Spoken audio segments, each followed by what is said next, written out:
আসসালামু আলাইকুম ওরহমতুল্লাহি ওয়াবারকাতুহু।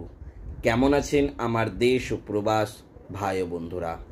আজকের আলোচনা দূর থেকে পরীক্ষিত বশীকরণ।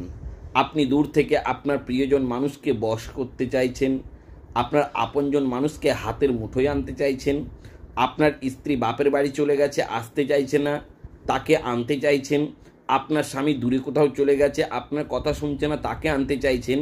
এটি করতে গেলে, বশীকরণ করতে গেলে আপনাকে কি করতে হবে? প্রথমে ভালো করে গোসল করে পবিত্র হয়ে সুন্দর জামা কাপড় পরে একটি সাদা খাতা ও লাল কালির কলম নেবেন। নেওয়ার পরে আপনি কি করবেন?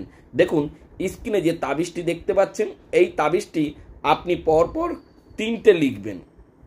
পরপর 3টে লেখার পরে ভালো করে মোড়াবেন। মোড়ানোর পর একটি মাদুলিতে ভরে হাতে পরবেন, আরেকটি কলা গাছের গোড়ায় পুঁতে দেবেন, আরেকটি গাছের যে কোনো জায়গায় ঝুলিয়ে দেবেন।